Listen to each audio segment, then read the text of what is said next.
ఇప్పుడు నేను ఇక్కడి ప్రారంభంలోనే ఉన్నాను కదా, ఇంకా గంటన్నర చెప్పాలి కదా నేను.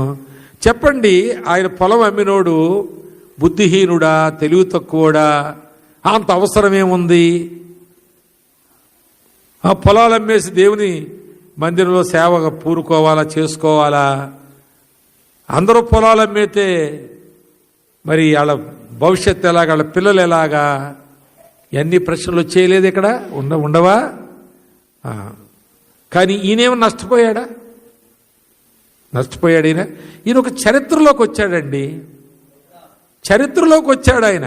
నీ పొలాలు పెట్టుకుని నీవు ఉద్యోగాలు చేసో, నీవు ఇంకేదో మేడలు కట్టో, మిద్దులు కట్టో, వ్యాపారాలు చేసో, ఇంకేమైనా వ్యవహారాలు చేసో, నీ భవిష్యత్తు కొరకు నువ్వెన్నో మెట్లు కట్టుకుంటూ ఉంటావు. కానీ నువ్వు చచ్చిపోతావు, తర్వాత మరువు పడతావు, చరిత్రలో ఉండవు. ఈయన చరిత్రలో ఉన్నాడండి. ఇప్పుడు తెలివి తక్కువడైనా పొలం అమ్మేయాలా అంటే అమ్మేస్తుందికే చరిత్రలోకి వచ్చాడు ఆయన. అర్థమవుతుందా?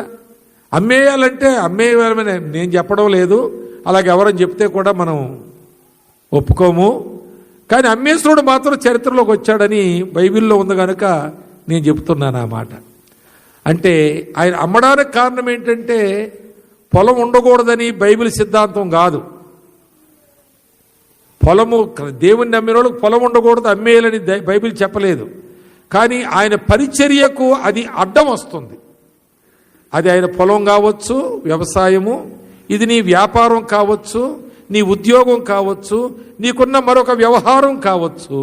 అది దేవుని పనికి అడ్డం వస్తే దాన్ని క్లోజ్ చేసేయి, అంతే. దాన్ని విడిచిపెట్టేసేయి. అని అంత ఎత్తుకు నువ్వు ఎదగాలి. ఇంకా నీ కొరకే ప్రణాళికలు, నేను అలా చేస్తాను, భవిష్యత్తు ఇలాగా, నా పిల్లలకు అలాగా, వాళ్ళు అలాగా అలాగవుతారు, ఆ తర్వాత అలా పెళ్లి చేస్తాం, ఆ తర్వాత వాళ్ళకి పిల్లలు పుడతారు, వాళ్ళందరికీ ఇదిగో ఇది వీళ్ళకి, ఇది అమ్మాయికి, ఇది అబ్బాయికి అని ఆలోచనలు. నీవు చరిత్రలోకి రావు, వాళ్ళో చరిత్రలోకి రారు. నీవు చచ్చిపోయి మరువబడతావు, నీ తర్వాత నీ సంతానం కూడా చనిపోయి మరణించి మరువబడతారంతే.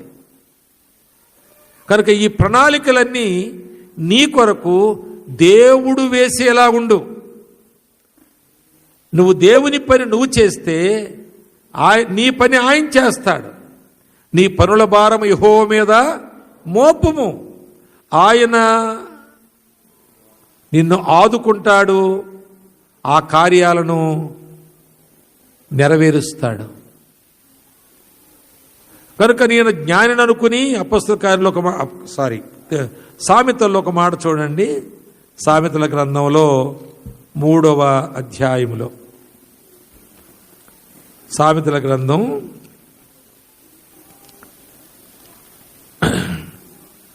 3వ అధ్యాయములో 7వ వచనంలో లేక 5వ వచనం ఎవరు అంటున్నారు, మంచి మాట. నీ స్వబుద్ధిని ఆధారము చేసి కొనక.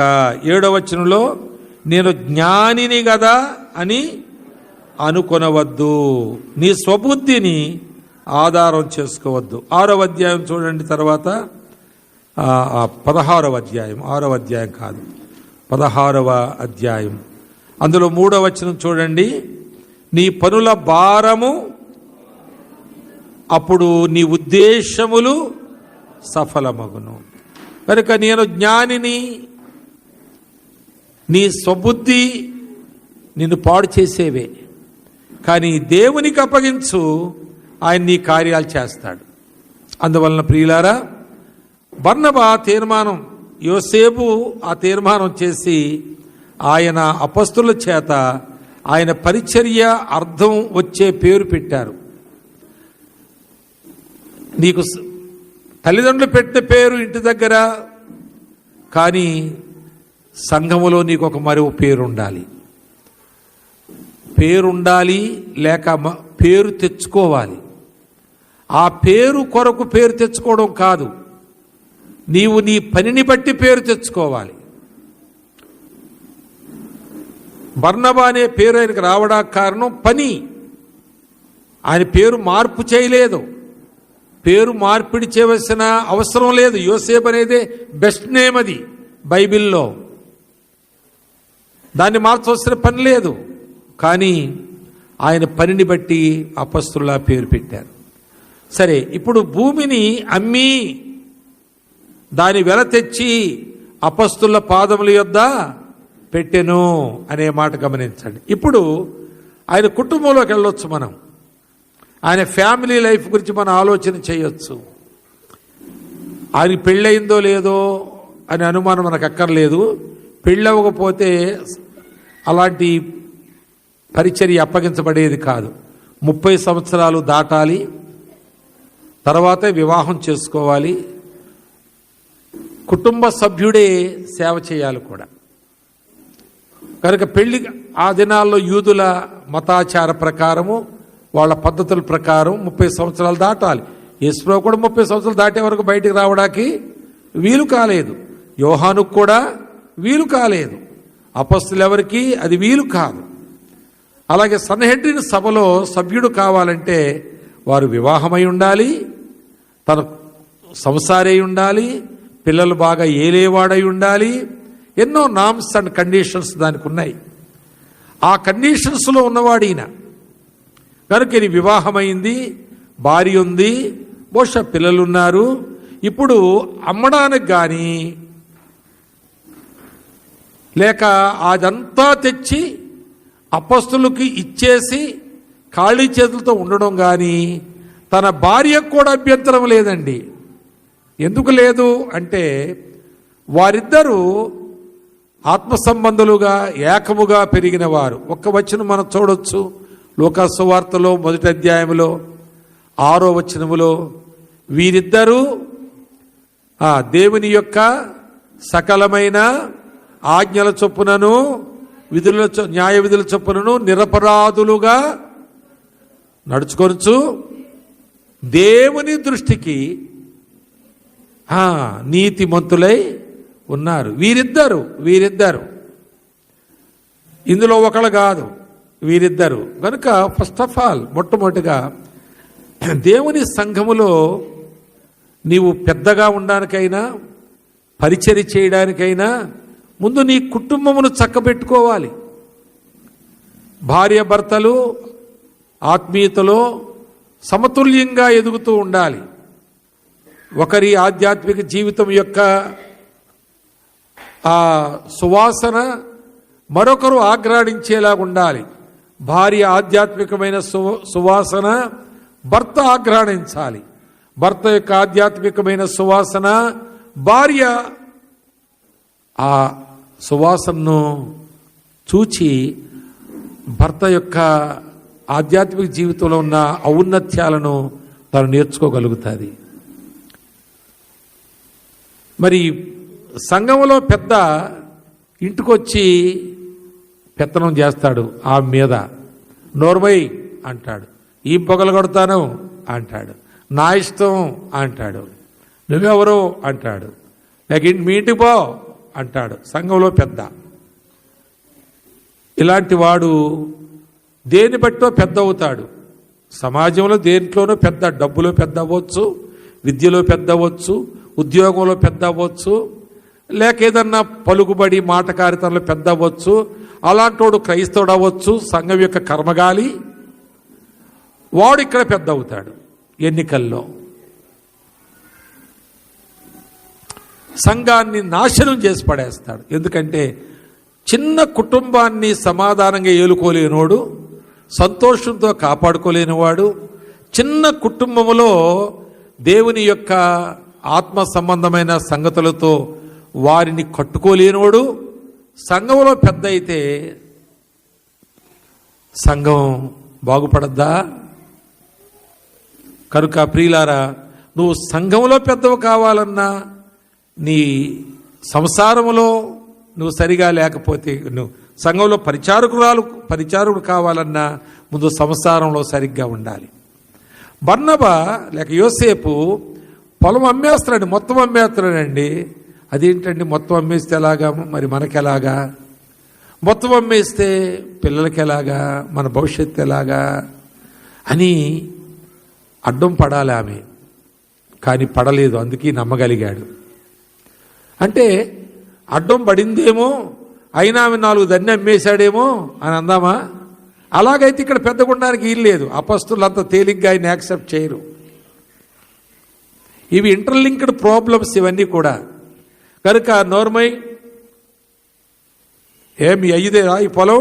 మా అయ్యిది, నేను అమ్ముతాను, పడుండో, పెడితే తిను లేకపోతే సావు ఆయన అమ్ముకొచ్చాడంటారా? లేదు. అలాంటి వాడు ఇక్కడ పనికిరాడు మళ్ళా సంఘంలో. కనుక ఈ అపస్తులు వాళ్ళు బాగా పరీక్షించి, కుటుంబాన్ని పరీక్షించి, పిల్లల్ని పరీక్షించి, వాళ్ళ ప్రవర్తన పరీక్షించి, వాళ్ళ యొక్క ఆధ్యాత్మిక అనుభూతులు ఎలాగున్నాయో సాక్ష్యాలు తెలుసుకుని అప్పుడే ఒక పోర్ట్ఫోలియో ఇస్తారు సంఘంలో. ఎవరిని పడితే అన్ని ఇచ్చారు. మరి కొన్ని సంఘాల్లో తాగుడు పోయించి ఓట్లు ఎంచుకున్నారట. హైదరాబాదులో ఓ సంఘంలో ఓ బ్యారెల్ తెచ్చి దాని నిండా నింపేశాడట. సారానో దేన్నో నింపేసి పిలిచి ముచ్చుకు తాగడమేనట. ఒక ఆయన చెప్తున్నాడు, ముచ్చుకు తాగడమే, ఓట్లు ఎంచుకోడాకట. ఎంత దౌర్భాగ్యమైనటువంటి పరిస్థితుల్లో పెద్దలవుతున్నారో బాధాకరమైన విషయం అది. కనుక ఇక్కడ నీ కుటుంబంలో సరిగా ఉండకపోతే బర్నబా ఈ చరిత్రలోకి వచ్చేవాడు కాడు. జకరియా ఎలిజబెత్లు వీరిద్దరూ, ఎంత మంచి మాట అండి, వీరిద్దరూ దేవుని యొక్క సకలమైన ఆజ్ఞల చొప్పున, కట్టడల చొప్పున, న్యాయ విధుల చొప్పున వారు నడుచుకుంటూ ఉండగా దేవుని దృష్టిలో వారు నీతిమంతులుగా వ్రాయబడింది. ఇక్కడ గుర్తించబడ్డారు. బైబిల్లో అది ఉంది అంటే అది అబద్ధం కాదు, లేక లోక కొంచెం తొందరపడి రాశాడేమో అనుకునే మాట కాదు. చాలా పరిశీలన చేసి రాసిన మాట. కనుక నీ కుటుంబాన్ని పరిశీలన చేస్తే నీ భర్త పైన నీకున్న ఆధ్యాత్మిక అభిప్రాయాలు, నీ భార్య పైన నీకున్న ఆధ్యాత్మిక అభిప్రాయాలు అవి లోక 1:6 ఉన్నాయా? అలా కాకపోతే ఈ కూడికలో సరిచేసుకోవడానికే మీరు పిలువబడ్డారు, ప్రేమతో పిలువబడ్డారు. మీరు విమర్శించబడ్డా కాదు. ఇంటింటికి మట్టిపోయాయని మరి అన్నీ మనందరు చెప్పే నా గృహంలో కూడా అలాంటి టఫ్ టైమ్స్ వస్తాయి. కొన్నిసార్లు చికాకు పడే టైంలు వస్తాయి. అలాంటి సమయాల్లో మనం ఎట్లా మేనేజ్ చేసుకుంటున్నాం? ఐక్యతను, ప్రేమను పోగొట్టుకుంటున్నామా? భార్య భర్తల్లో అనురాగాన్ని పోగొట్టుకుంటున్నామా? పిల్లల చేష్టలను బట్టి తల్లిదండ్రులు కృంగిపోతున్నారా? తల్లిదండ్రుల యొక్క ఇష్టానుసారమైన జీవితాన్ని బట్టి పిల్లలు చెదిరిపోయి చెట్టుకు పుట్టుకు తిరుగుతున్నారా? ఒక ఆయన రాత్రి 1 గంట సమయంలో కూడా ఆ టీవీ పెట్టుకుని ఇలా నొక్కుంటా కుర్చీ మీద కూర్చుని ఇలాగా ఆడుతూ ఉన్నాడంట. ఆడుతూ ఉంటే వాళ్ళ ఫాదర్ 2 సార్లు చూశాడు. రాత్రి ఏ జామున వచ్చాడో, ఏ 11కు వచ్చాడో అమ్మ ప్లేట్లో పెట్టి టేబుల్ మీద పెట్టింది, మూత పెట్టి తిన్నాడు, వేసుకుని కూర్చొని చూస్తున్నాడు. అది హైదరాబాద్లో నేను ఎరిగిన ఒక చర్చ్ అండి. ఆ చర్చి మంచి పేరున్న చర్చ్, అది పెద్ద అందంగా కట్టబడిన చర్చ్ కూడా. నేను పలుమార్లు వెళ్ళాను అక్కడికి నేను. అయితే అందులో ఒక ఆయన మంచి వ్యక్తిని నేను ఎరుగుదును. ఆయన కుమారుడు గురించి మీకు చెబుతున్నాను నేను. మంచి ఆత్మీయుడు, విధేయుడు, సెక్రటేరియట్లో ఉద్యోగం చేస్తూ ₹1 లంచగొ ఎరగనివాడు, పండ్ల చెట్టు కింద కూర్చుని ఒక పండు కూడా తిన్నోడు ఆయన. అంత నీతిమంతుడు. ఆయన కుమారుడు గురించి చెబుతున్నాను. ఆ కుర్రోడు తయారయ్యాడు. అప్పుడు ఆ కుర్రోడిని వెళ్ళి అది లాగేసుకుని టీవీ ఆఫ్ చేసేసి ఓ దెబ్బేసి వాడిని పడుకోరా అన్నారంట. అంటే ఆ కుర్రోడు ఎదురు తిరిగిపోయి కుర్చీ పెట్టి తండ్రిని కొట్టడానికి వెళ్ళాడు. అంటే నీ ఇంట్లో ఇలాంటి పరిస్థితులు ఉన్నాయి. నీ పిల్లల్లో వాళ్ళు చదువుల కొరకు వెళ్తున్నారు, ఎక్కడో వేసేస్తున్నావు 1 సంవత్సరాలు 2 సంవత్సరాలు లాంగ్ టర్మ్లని. వాళ్ళకి నేర్పించేవారు లేరు. ఆత్మ సంబంధమైన విషయాలు వారితో కలిసి ప్రార్థించేవారు లేరు.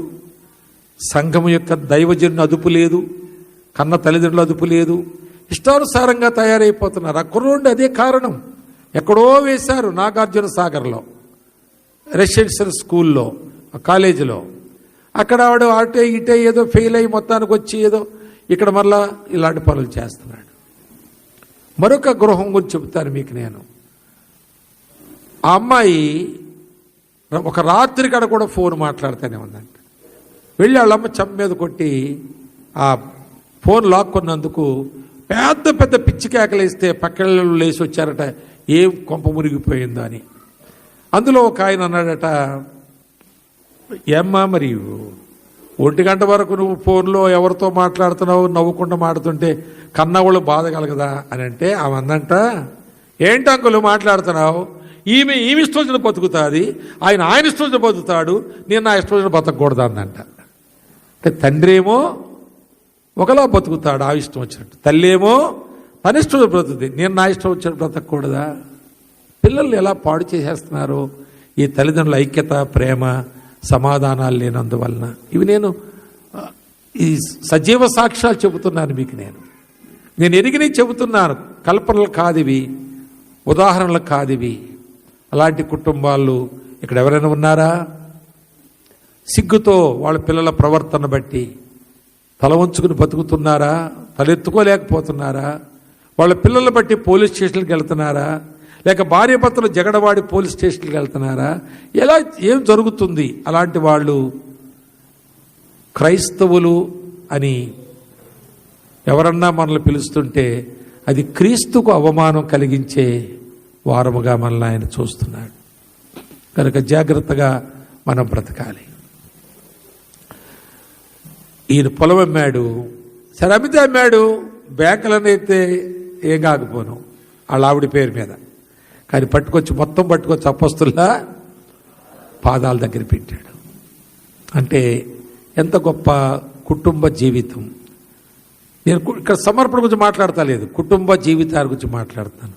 భార్య భర్తల ఐక్యత గురించి మాట్లాడుతున్నాను.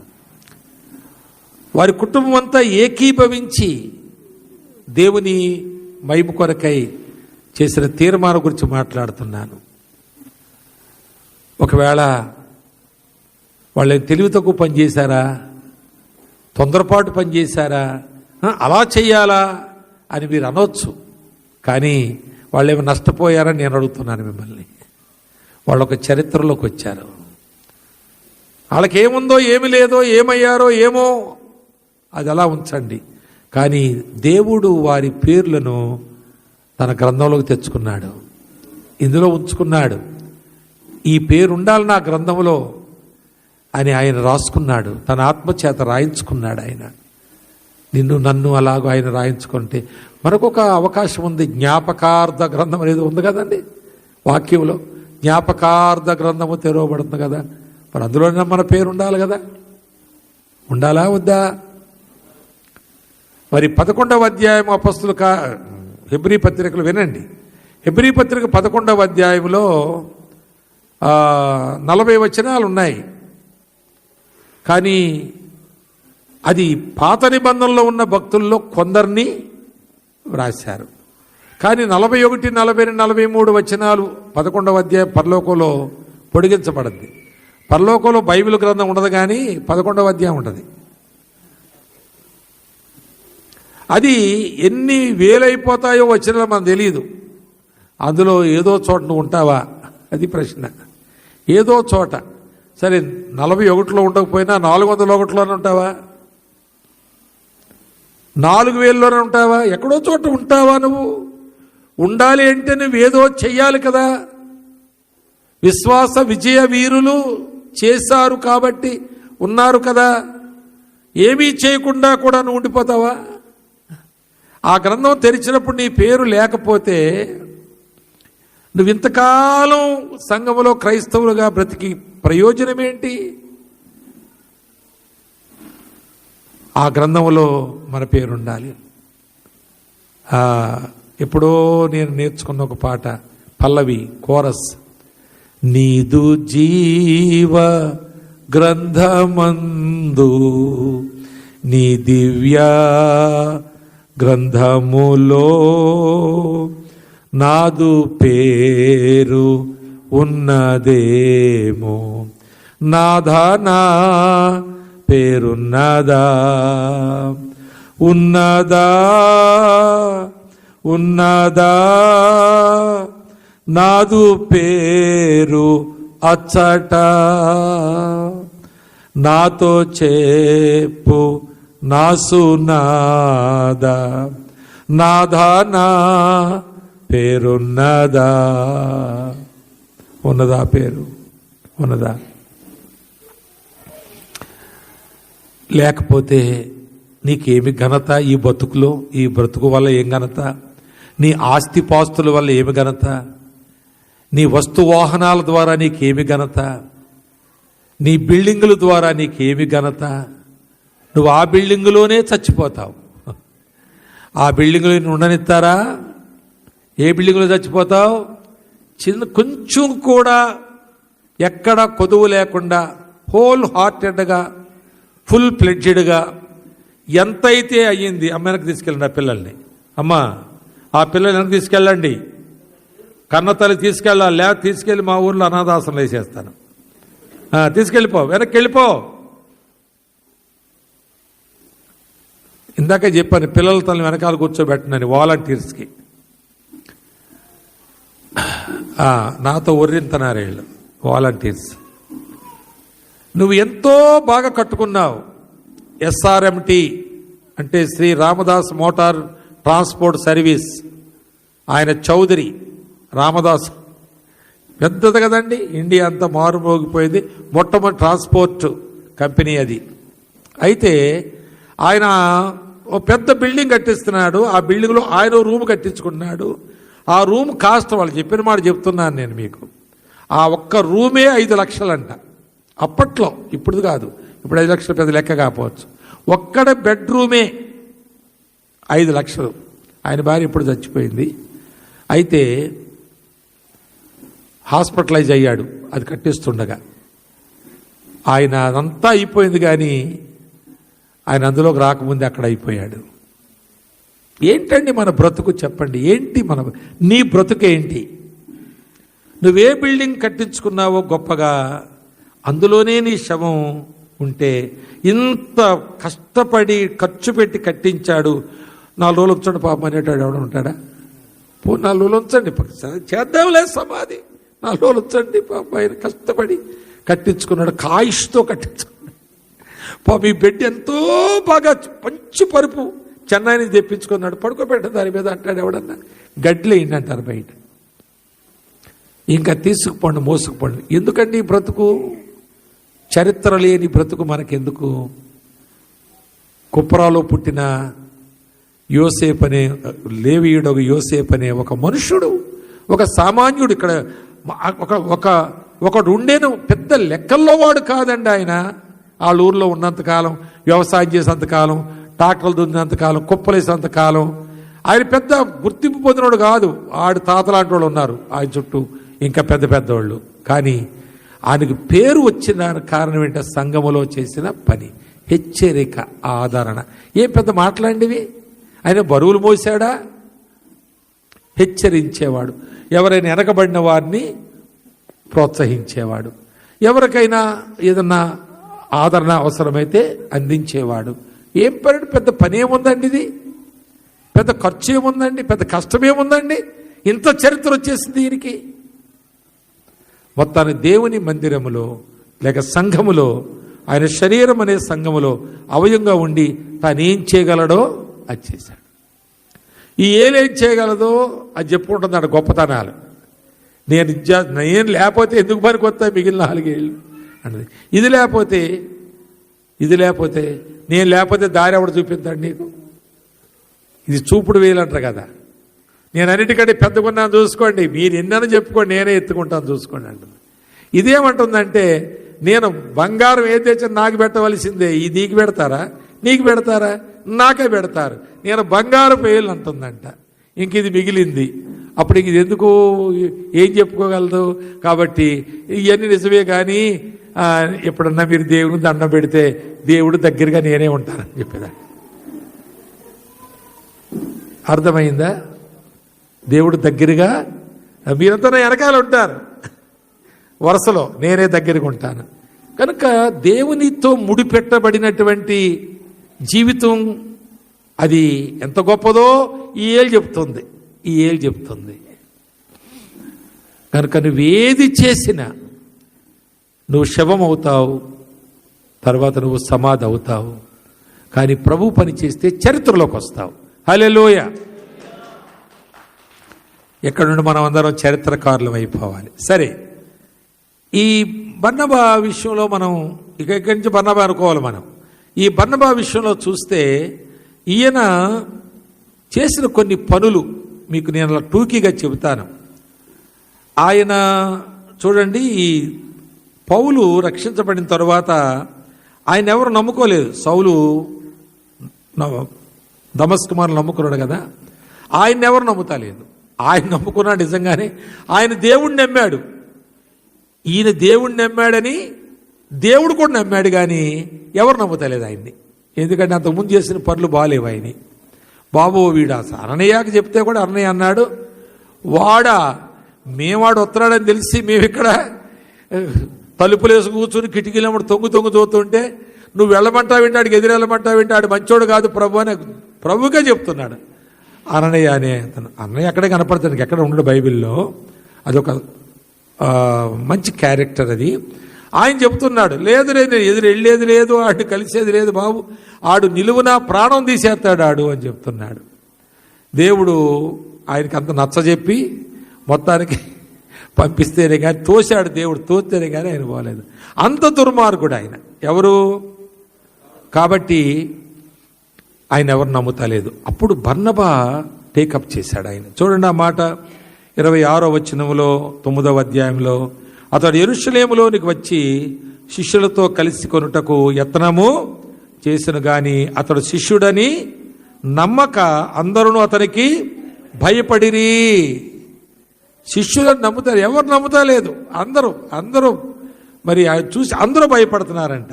అయితే ఆ మాట వినండి, ఎందుకు బర్నబా చరిత్రలోకి వచ్చాడు? అయితే ఆయన అందరిలాగా లేడంతే, అందరిలా భయపడలేదంతే, అందరిలాగా ఆలోచన చేయలేదు, అందరిలాగా సౌలును దూరం చేయలేదు. ఏం చేశాడు? బర్నబా అతని దగ్గర తీసి అపొస్తలుల యొద్దకు తోడుకొని వచ్చి అతడు త్రోవలో ప్రభువును చూచిననియు ప్రభువు అతనితో మాట్లాడిననియు అతడు దమస్కులో యేసునామమును బట్టి ధైర్యముగా బోధించిననియు వారికి వివరముగా, అంటే దగ్గరకు తీసి ముందుకు తీసుకెళ్లేదు, ఆయన ఇంటికి తీసుకెళ్ళాడు, తన దగ్గర ఉంచుకున్నాడు, భోజనం పెట్టాడు, స్నానం చేయించాడు. ఆదరణపుత్రుడు కదా ఆయన. ఆయనతో మాట్లాడుతున్నాడు, అన్న అసలు ఏం జరిగింది నీ జీవితంలో?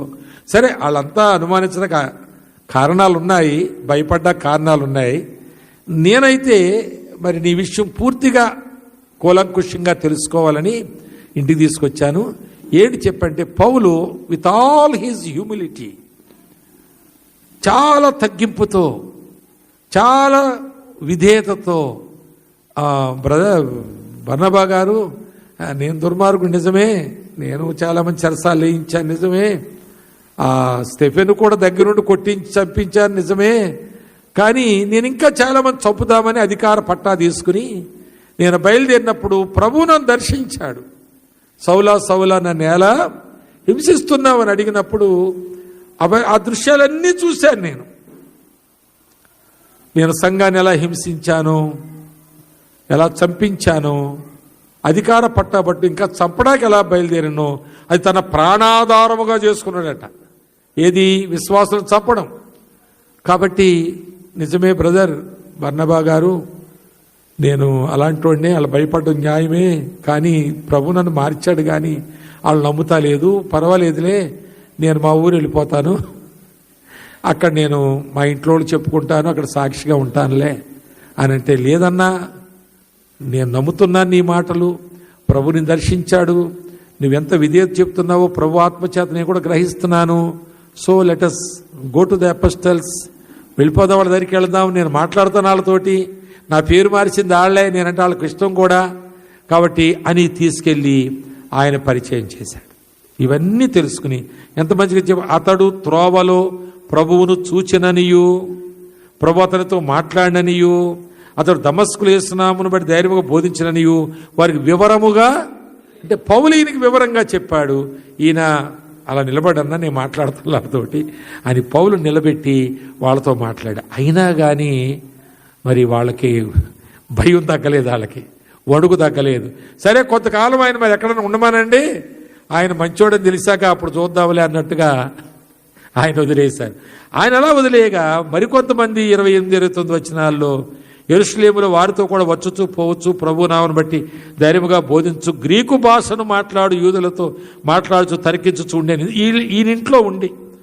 అయితే వారు అతని చంప ప్రయత్నము చేసిరి కానీ చంపడానికి వినలేదు. అంటే యూదులు, ఆ గ్రీకు దేశస్థులు, ఆ భాష మాట్లాడేవారు ఈయన చంపాలి, ఎందుకంటే వీడేదో పెద్ద గీర చేస్తున్నాడు, వీడు పెద్ద పండితుడు, గమలీయేలు పాదాల దగ్గర పాండిత్యం నేర్చినవాడు, అధిక విద్య గలవాడు, పెద్ద ధనవంతుడు కూడా, ఓడల వ్యాపారి, ఏదో ఉన్నాయి ఈయనకి వెనకాల. వాటిని బట్టి ఊరుకుంటున్నాం కానీ చంపాడైతే మంచిది అనుకుంటున్నారు. అప్పుడు సహోదరులు దీన్ని తెలుసుకొని అతని కైసరకు తోడుకొని వచ్చి తార్సునకు, సరే అన్న వెళ్ళిపో, నువ్వు అన్నట్టు కొంతకాలం అట్టే ఉండు, వీళ్ళకి మా మాట కూడా వినరు, దొంగ దెబ్బతీస్తారు వీళ్ళు, మరి ఎప్పుడో వచ్చి చంపేస్తే మేము బాధపడతాం కనుక ఉండులే, కొంతకాలం అక్కడ ఉండని పంపించారు. పర్లేదండి, మంచోళ్ళే, మిగిలిన వాళ్ళు మంచోళ్ళే, మీరు కూడా బైబిల్ ఉంటే తీసుకుని వాక్యమేనండి. అయితే ఆ విధంగా తార్సు వెళ్ళిపోయాడు. ఆయన వెళ్ళిపోయినప్పుడు బర్నబా ఆయన గురించి ఆలోచించాడు. కానీ మధ్యలో ఒక విపత్తు జరిగింది. ఏంటంటే 11వ అధ్యాయంలో ఈ బర్నబా అంతియోక్యకు పంపించబడ్డాడు. 11వ అధ్యాయం 22వ వచనం, వారిని గూర్చిన సమాచారం యెరూషలేములో ఉన్న సంఘపు వారు విని బర్నబాను అంతియోక్య వరకు పంపించారు. అక్కడ పంపిస్తే బర్నబా వెళ్ళి అక్కడ నమ్మిన వారి హృదయాలను స్థిరపరిచాడు. ఆ తర్వాత పరిశుద్ధాత్మతోనూ విశ్వాసం నిండుకున్న ఆ సత్పురుషుడు అనేకులను ప్రభు పక్షంగా ఆయన సాక్ష్యాన్ని బట్టి చేర్చాడు. కానీ అక్కడ కొంతమంది గ్రీసు దేశస్తులు ఉన్నారు, కుప్రీయులు ఉన్నారు, కురేనీయులు ఉన్నారు, ఫెనీకే ప్రాంతం వచ్చినటువంటి వాళ్ళు ఉన్నారు, నానా భాషలు మాట్లాడే పండితులు ఉన్నారు, జ్ఞానవంతులు ఉన్నారు. వీళ్ళందరినీ హ్యాండిల్ చేయాలంటే ఆ పౌలు లాంటోడే కావాలనుకున్నాడు ఆయన. ఈ 9వ అధ్యాయము తర్వాత పౌలు తన యొక్క తార్సుకు వెళ్ళిపోయి అక్కడ ఉండిపోయాడు గనుక, ఉన్నాడా ఇటన్న పోయాడా, మళ్ళా ఏదైనా వ్యాపారంలో పడ్డాడా, అసలు ఏమైంది ఆయన సంగతి, ఇలాంటి వాళ్ళకి ఆయనే తగును, ఈ మాట ఎవరికి కావాలో తీసుకోండి అని తార్సుకు వెళ్ళి అక్కడ ఒక మాట ఉంటుంది చూడండి, 25వ వచనములో, అంతటా అతడు సౌలును వెతుకుటకు, అంటే ఉన్నాడనే గ్యారెంటీ లేదు, ఎక్కడుంటాడో కూడా తెలియదు, తార్సు అనేది పట్టణం, అది తెలియదు. కాబట్టి ఆయన వెతుకుటకు వెళ్ళి అతన్ని కనుగొని, అంటే వెతికి పట్టుకొని అంతియోక్యకు తోడుకొని వచ్చి వారు కలిసి 1 సంవత్సర కాలము సంఘములో ఉండి బహుజనులకు వాక్యమును బోధించిరి అనే మాట చూస్తున్నాం. కనుక బర్నబా చేసిన పని ఏంటంటే, పౌలు తార్సు వెళ్ళిపోయాడు, మిగిలిన అందరూ ఈ అపొస్తలులందరూ పోతే పోని ఆడు పోవడం మంచిది, ఎందుకు అనుమానం, ఎప్పుడు ఆడు ఏం చేస్తాడో తెలియదు, కొన్నిసార్లు ఏదో వేషం వేసుకొస్తాడు, వస్తారు కదా. మనకు బైబిల్ స్కూల్లో దొరికాడు ఒక ఆయన, బైబిల్ స్కూల్లో చేరాడు, RSS ఆయన, 3 సంవత్సరాలు చదవడానికి బైబిల్ స్కూల్లో ఒకనొక దినం పట్టుపడ్డాడు ఆయన.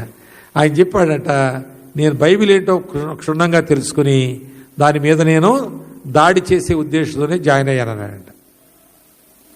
నేను కూడా అప్పుడప్పుడు ఆదివారం సంఘంలో చెబుతుంటాను, నేను చెబుతున్న మాటలు ఏమైనా ఉన్నాయో అవి పట్టుకుందామని వచ్చిన వాళ్ళు ఎవరు కూర్చుంటే ఉండొచ్చు, మాకు 300 ఉంటారు ఆదివారం, కాబట్టి ఎవరేంటో కొత్తగా వచ్చారు ఎవరు అనుకోవచ్చు నేను.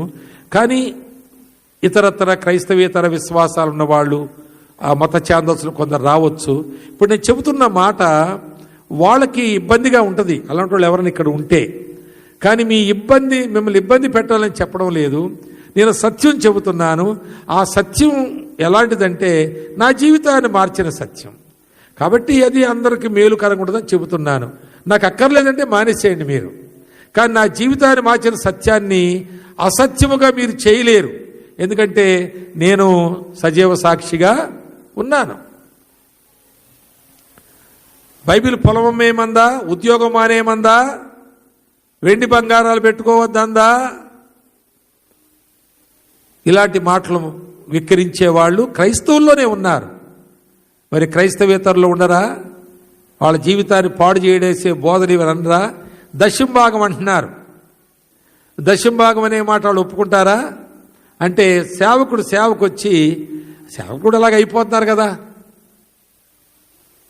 వాళ్ళు వచ్చి కొద్ది కాలంలోనే గొప్పోళ్ళు అయిపోతున్నారు. వీళ్ళు గొప్పోడుగా కనబడడం అది ఎంత అపరాధం అంటే అందరి దగ్గర చందాలు వసూలు చేసి వీళ్ళు పెచ్చు పెరిగిపోతున్నారు అనే అపవాదు మన మీద ఉంది, సేవకుల మీద. కనుక మీ దశభాగాలు తండి, చందా వేయండి అని అన్ని పోగు చేసుకుని సేవకులు బ్రతుకుతున్నారు. ఇదో సెల్ఫ్ ఎంప్లాయ్మెంట్ ఇది అని వారి అభిప్రాయం నిజమే అనిపిస్తుంది కొన్నిసార్లు ఆ విమర్శ. ఇలాంటి వాళ్ళు ఉంటారు. కనుక నేను వాళ్ళకి చెబుతున్నాను, మీరు ఎవరో కూర్చుంటే నేను ఇందులో వేసిన డబ్బులు ఏం చేస్తానో మీరు చూడొచ్చు. మీకు నేను వాటి గురించి ఎక్స్ప్లెనేషన్ ఇస్తాను. నేను ఈ డబ్బులతో ఎప్పుడైనా నా కొరకు, మా సంఘంలో ఇద్దరు ఉన్నారు ఇక్కడ, నేను చెప్పే మాట అది వాళ్ళు కూడా వింటున్నారు. నా కొరకు, నా షర్ట్ కొరకు, నా బనియాన్ కొరకు, నా సెంటు కొరకు, నా పౌడర్ కొరకు, ఇంకా నేను ఏదైనా వస్తువు కొరకు, వాహనం కొరకు మీరిచ్చిన డబ్బు వాడుకున్నట్టుగా ఎవరైనా చెప్పగలరా సంఘంలో అని అడుగుతాను. మొన్న ఆదివారం అడిగాను నేను, విన్నా ఆయన ఇక్కడే ఉన్నాడు. మొన్న ఆదివారం అడిగాను నేను, ఎప్పుడైనా నా కొరకు కానీ, నా పిల్లల కొరకు కానీ, నా భార్యకు చీరలు తేవడానికి కానీ, నేను బట్టలు కొనుక్కోవడానికి కానీ మీరిచ్చిన డబ్బు వాడుకున్నట్టుగా ఎవరైనా చెప్పగలరా అని అడిగాను నేను. సవాలుగా అడిగాను నేను.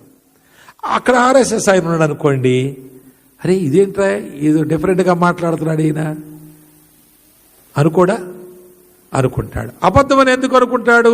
ఎందుకంటే 300 మంది నన్ను 46 ఏళ్లగా ఎరుగుదురు.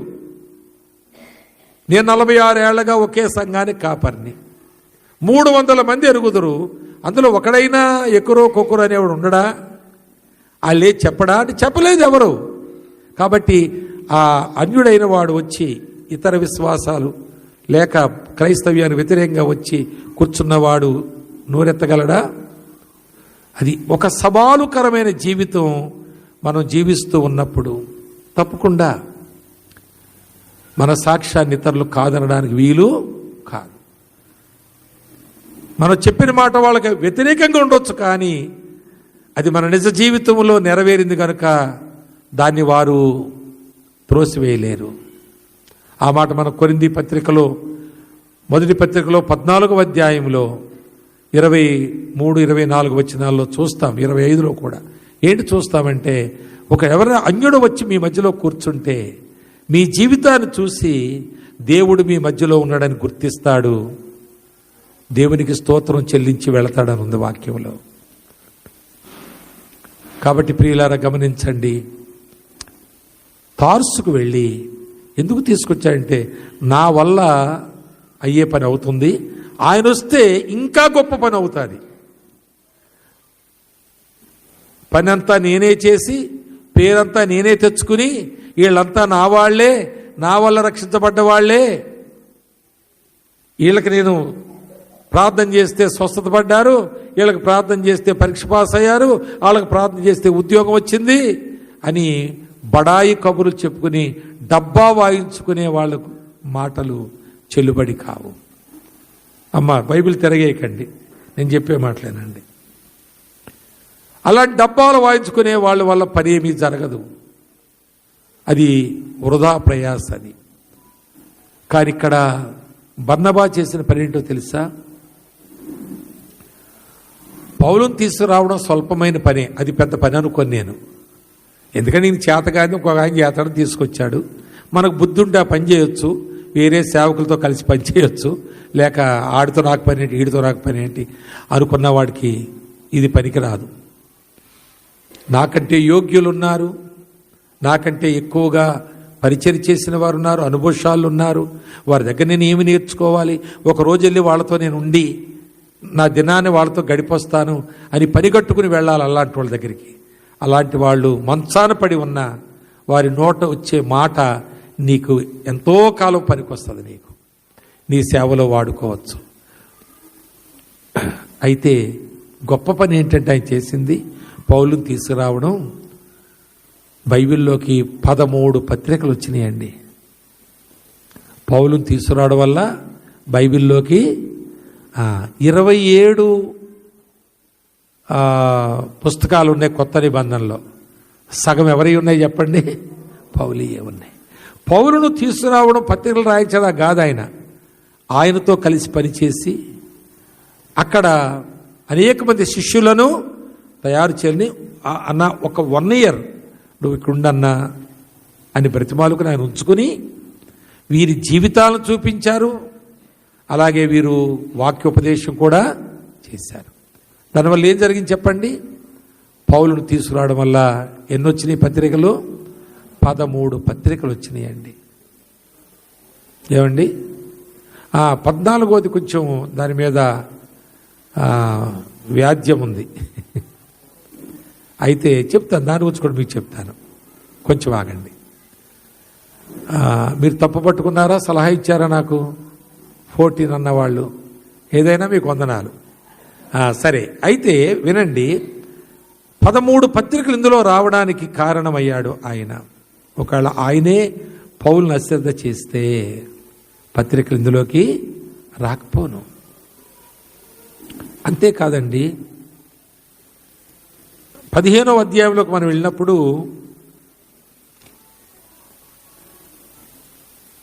ఎవరమ్మ మహారాణి, కిరీటం పెడతాం, చూపించండి, ముఖం చూపించండి, ఫోన్ మోగిన రాణి. 15వ అధ్యాయము 37వ వచనం. అప్పుడు మార్కు అను మారు పేరు గల యోహాను వెంటబెట్టుకుని పోవుటకు బర్నబా ఇష్టపడెను. అయితే పౌలు పంఫూలియాలో పని కొరకు తమకు కూడా రాక తమను విడిచిన వారిని వెంటబెట్టుకుని పోవుట యుక్తము కాదని తలంచెను. వారిలో తీవ్రమైన వాదము కలిగినందున వారు ఒకరిని ఒకడు విడిచి వేరైపోయి బర్నబా మార్కును వెంటబెట్టుకుని ఓడ ఎక్కి కుప్రాకు వెళ్ళిపోయాను. అంటే స్థానిక సంఘానికి వెళ్ళిపోయాడు ఆయన. ఎవరిని వెంటబెట్టుకుని? మార్కుని. కుప్రా తీసుకెళ్ళిన తర్వాత ఆయన తనను, అంటే పౌలు అన్నాడు పంఫోలియాలో తాను చేసిన మోసానికి, లేకపోతే వస్తారని మానేశాడు కదా, అలాంటి పిరుకోడు మనకు కూడా వద్దన్నాడు. పౌలన్న వేరే పౌరుషం అయింది, వద్దన్నాడు. కానీ ఈయన ఆదరణ పుత్రుడు కదా, హెచ్చరించేవాడు కదా, వదిలిపెట్టలేదు. ఆయన పట్టుకొచ్చాడు వెనక్కి, స్థానిక సంఘాన్ని తెచ్చేశాడు. తెచ్చేసి అక్కడ అపస్తులు ఉన్నారు కదా, వారికి అప్పగించాడు. అందులో పేతురు మెంటార్షిప్లో మార్కు పెరిగాడు. పెరిగి ఇప్పుడు ఆ రోజున మార్కును ఈయన వెనక్కి తీసుకురాకపోతే ఈరోజు మనకు మత్తయి, లూకా, యోహాను సువార్తలే ఉండేవి, మార్కు ఉండేది కాదు. అర్థమైందా మీకేమన్నా? How great he was. ఎంత గొప్ప వ్యక్తి అండి. పొలం మేసాడు, తెలుగు తక్కువ, ఆ భార్య పిల్లలు ఎలాగా, వాళ్ళ సంగతి ఏంటి, వెనక ముందు ఆలోచించొద్దా? ఏదో అమ్మితే అమ్మాడు, ఎకరం అమ్మాలి కానీ, పోనీ ఎకరం అని ఉంచుకోవాలి కానీ, ఏది లేకుండా మొత్తం అమ్మేస్తాడా? పట్టుకెళ్ళి ఏదైనా బ్యాంకులో కొంతన్నా సేవ్ చేసుకోవాలి కానీ అన్ని పాదాల దగ్గర పడేస్తారా అనేవాళ్ళు ఉండొచ్చు. ఇక్కడ అంత తెగింపు లేక, అంత త్యాగము లేక, అంత సమర్పణ లేక నువ్వు అంటున్నావు. కానీ అలాగనే నీకంటే ఆయన ఎంత గొప్పడయ్యాడో చూడు. అన్నీ అమ్మేసినోడు ఏమైపోయాడో తెలియకుండా చచ్చాడో బతికాడో ఎరగకుండా పోలేదు. ఆయన చరిత్రలో ఉన్నాడు. ఆయన ఎక్కడ చచ్చిపోయాడో, ఎక్కడ సమాధి చేశారో అది ముఖ్యం కాదు మనకి. మనకు అవి ముఖ్యాలు. ఇప్పుడు మనెవరో ఒక అమ్మాయి ఇంగ్లాండ్లో చచ్చిపోయిందండి, లండన్లో. విజయవాడ నాకు తెలిసిన కుటుంబం, రూబేన్ అని ఆయన కూతురు అక్కడ చచ్చిపోయింది. నేనేం సలహా ఇచ్చానంటే, సిస్టర్ మీరు కలిసి వెళ్ళండి, చూసిరండి, అక్కడే సమాధి చేసేయండి. ఒక ఆయన అన్నాడు, అన్నా అంత ర్యాడికల్గా మీరు చెప్పారు, అది కుదరదన్నా, అలా కుదరదన్నా అన్నారు. అంత ర్యాడికల్ సలహా కుదరదట. అంటే నేనేమన్నాను, అమ్మా నాన్న వెళ్ళండి, అక్కడ సమాధి చేయండి. ఎందుకంటే ఈయన మైక్ సౌండ్ సిస్టమ్ అయింది, సౌండ్ సిస్టమ్ పెట్టుకుని బతుకుతున్నాడు ఆయన. వాళ్ళ అమ్మాయికి ఏదో సీట్ వచ్చింది రాస్తే, రాయవెల్లూరులో ఏంటంటే అది సిఎంసీలో చదివి అక్కడ క్యాంపస్ సెలక్షన్ లండన్ వెళ్ళింది ఆమె. అంతేగాని ఈయనేం అంత స్తోమత ఉన్నవాడు కాడు. మరి ఇచ్చిన సలహా మంచిదా కాదా? ర్యాడికల్గా ఉంది అన్నారు. నేనన్నాను, ర్యాడికల్గా ఉంటుంది అది, కానీ మన దేవుని బిడ్డలం, విశ్వాసులు, మనం అలాంటి కుదించుకోవాలి, బడాయి చేయకూడదు అని చెప్తే, అబ్బాయి అలా కుదరదండి, బంధువులు ఉన్నారు, ఇంకా అందరూ బాధపడతారండి, రప్పించాలండి. 26 లక్షలు అయినాయండి. ఎంత అయింది? 26 లక్షలు అయింది. ఇంకో 2 లక్షలు ఏదో ఖర్చు ఉన్నాడు దానికి, ఎక్కడో తెలియదు, లేక ఎవరికైనా ఇవ్వాలో అక్కడ ఒక సంఘం వాళ్ళు హెల్ప్ చేశారు కొంత. 26 లక్షలు అయింది. మొత్తం ఇంకా 2 లక్షలు బాకీ ఉన్నారంట. వీళ్ళు ఇప్పటికే 6 లక్షలు ఖర్చు పెట్టారంట. ఓ 2 లక్షలు పెడితే ఇద్దరు వెళ్ళి ఉండి వచ్చి అన్నీ చేసుకుని పూర్తి చేసుకునేవారు. కనుక కొన్నిసార్లు విశ్వాసులమైన మనం ఎక్కడో మళ్ళా లోకంలోకి వెళ్ళిపోతున్నాం, లోకపు ఆలోచనలోకి వెళ్ళిపోతున్నాం. ఇప్పుడు మా అమ్మాయి పెళ్ళి అయిందండి. మా అమ్మాయి పెళ్ళికి మా అబ్బాయికి మొన్న ఇక్కడికి వచ్చాడు కదా మా అబ్బాయి, తనకు చెప్పాను, ఎందుకు లేని మన దూరం నుంచి రావడం, పెళ్ళికి వచ్చి పోవాల్సిన పనే ఉందిలే అన్నాను నేను. అక్క పెళ్ళి అంటే 1 వీక్ సెలవిస్తారు నాన్న అంటే, నేను సెలవు తీసుకు రావచ్చు అని చెప్పాడు. నేను ఏం చేస్తావు, వస్తావు పోతావు, రావక్కర్లేదులే. రాలేదు. ఇప్పుడు ఏం పోయింది ఇందులో? ఇప్పుడు అక్కకే తమ్ముడికి విరోధం వచ్చేసిందా? లేక వాళ్ళిద్దరిని ఏమన్నా దేవుడు అక్క తమ్ముడయ్యుండి, తమ్ముడు అక్కయ్యుండి అక్క పెళ్ళికి ఇంట్లో మొదట పెళ్ళికి రావాలి అని దేవుడు ఏమన్నా గద్దించాడా? బ్లాక్ మార్క్ పెట్టాడా? ఏమి లేదు కదా. ఏడకొచ్చి మీకు వాక్యం చెప్పాడు కదా. వాళ్ళ అక్క నెంబర్ ఇస్తాను, మా అమ్మాయి నెంబర్ ఇస్తాను, ఫోన్ చేయండి. తనంటే ఎంతో ప్రాణం తనకి. నేను తన పుట్టినరోజు, తనంటే ఫోన్లోనే పుట్టినరోజు అని ఏమో బహుమానాలు లేవు, కేకులు ఏవి లేవు, కానీ వాట్సాప్లో ఎంతో ప్రేమతో అంటే, నేను నీ తోబుట్టుగా ఉండడం నా భాగ్యం. మా అబ్బాయికి ఇస్తుందండి మెసేజ్, నీ తోబుట్టుగా ఉండడం, నేను నీ అక్కనని చెప్పుకోవడం నా భాగ్యం. పెళ్ళికి రాలేదు, వాడితో జీవితాంతం మాట్లాడందా? రాడికల్గా ఉండకపోతే మనకు సాక్ష్యమే ఉండదు. అసలు ఏముండదు సాక్ష్యం. ఇప్పుడు 26 లక్షలు ఆయన స్తోమతన, ఆయన ఇల్లు అమ్మేసినా రావు 26 లక్షలు. విజయవాడలో ఇల్లు అమ్మినా 26 లక్షలు రావు. ఎందుకంటే ఎక్కడో డబుల్ బెడ్రూములు, వైఎస్ఆర్ రూములు అయ్యి ఎవడో 5 లక్షలు కొంటాడు అంతే. అది అందుకంటే ఎక్కువ ఎవడేవాడు దాన్ని. కనుక ఇలాంటి వ్యవహారాలు మనకి ఎందుకండి? వాటి కొరకు మనం చాలా తాపత్రయపడిపోతాం, వాటి కొరకు మనం చాలా ముందుకెళ్తాం. కానీ ఒక వ్యక్తిని ప్రయోజకుడిగా చేయడం నీ జీవితంలో జరిగితే, నువ్వు చచ్చిపోయినా బతికే ఉంటావు. నువ్వు ఒక వ్యక్తిని ప్రయోజకుడిగా నువ్వు చేస్తే, ఒక వ్యక్తికి నువ్వు మేలు చేసి ఒక జీవితం ఇస్తే, పతనమైపోయిన ఒక వ్యక్తిని చేపడితే, నువ్వు సేవకుడా, సంఘ పెద్ద, ఓ విశ్వాసి, టేక్ ఇట్ గ్రాంటెడ్. ఒక వ్యక్తిని పైకి తీ, నువ్వు చస్తావు ఎక్కడో చోట ఎలాగోలాగను, కానీ నీవు ఆయనలో బ్రతికుంటావు. ఆయన సాక్ష్యము అనేక వేల మందిని ఉజ్జీవింపచేస్తుంది. అర్థమైందా? బర్నబా లాంటి బతుకు బతికాడండి. ఎక్కడో ఒకడు ఉండెను, కుప్రాలో లేవీయుడగు యోసేపు అని ఒకడు ఉండెను. ఎవడో అందరిలో ఒకడున్నాడు అంతే. కానీ ఇప్పుడు అందరిలో ఒకడు కాదు, అందరికంటే గొప్పవాడు ఒకడు ఉండేనని చెప్పాలి. ఇప్పుడు కుప్రాలో లేవీయుడగు బర్నబాను, కుప్రాలో అందరికంటే గొప్పవాడు ఒకడు ఉండేను అని రాయాలి మనం. ఆయన గురించి రాస్తే. అలాంటి గొప్పతనం కొరకు నువ్వు ఆశిస్తే లోకములో అది నీకు దొరకదు. అది ప్రభువులోనే, సంఘములోనే దేవుడే నీకు ఆ గొప్పతనం ఇవ్వాలి. నన్ను గణపరచు వారిని నేను గణపరుస్తాను, వారిని గణపరుచుకుని వారు నేను తగ్గిస్తాను. అంటే వాక్యం అంతే ఉంది కదండి. తను తాను హెచ్చించుకునేవాడు నన్ను ఒక అక్షరం మళ్ళీ ఒక మాట కలిపండి అక్కడ. తన్ను తన కొరకు హెచ్చించుకునేవాడు ఎప్పటికైనా తగ్గించబడతాడని లేదా వాక్యం. ఈ దేవుడి మాటనా నా మాటనా లేక వీరేశం లింగం పంతులు రచించాడా ఏదైనా పుస్తకంలో? కాదు. ఇది దేవుని మాట. తన్ను తన కొరకు హెచ్చించుకునేవాడు ఎప్పటికైనా నేలగొల్తాడు, కానీ తన్ను నా కొరకు తగ్గించుకునేవాడిని నేను హెచ్చిస్తాను. అది ప్రభు చెప్పిన మాట. ఆ విధమైన జీవితాన్ని మనం జీవిందామా? ఆ తీర్మానం చేద్దామా? బర్నబా లేకపోతే మన కొత్త నిబంధనలో 13 పుస్తకాలు ఉండవు. మార్కు లేకపోతే, మార్కు నేను టేకప్ చేయకపోతే 3 ఉంటాయి సువార్తలు, 4 ఉండకపోను. అర్థమైందా? ఏమండి, ఇలాంటి ఒక గుర్తింపు పొందే పని నువ్వు నేటి వరకు ఏం చేశావు? ఏం చేయకపోయావు? నువ్వు బతుకున్నావు కాబట్టి ఒక సలహా ఇస్తాను నేను. ఇక ముందన్నా చెయ్యి. తిరుపతి పోయంట నిలువు దోపిడి ఇస్తారంట.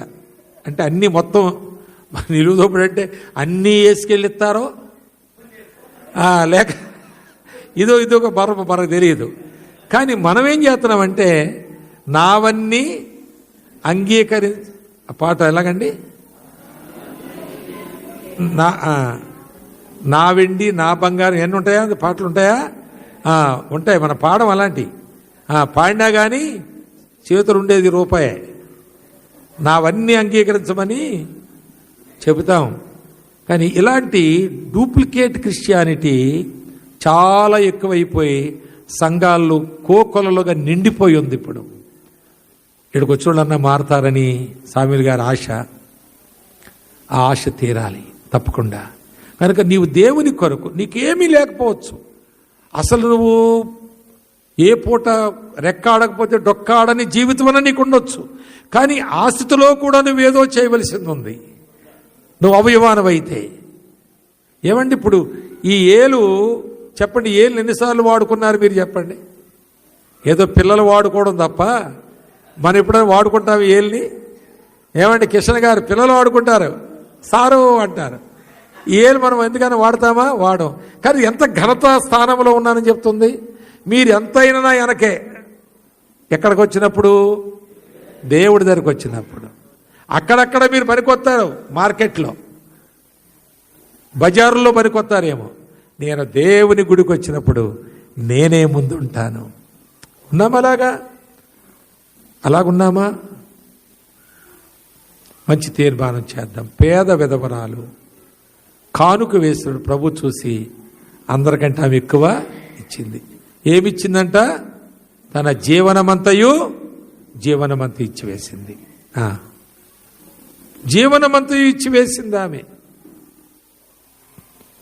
అది నీ జీవితం ఇస్తే నీకు ఆ పేరు, ఆ సాక్ష్యం. నువ్వు చచ్చిపోతావు కానీ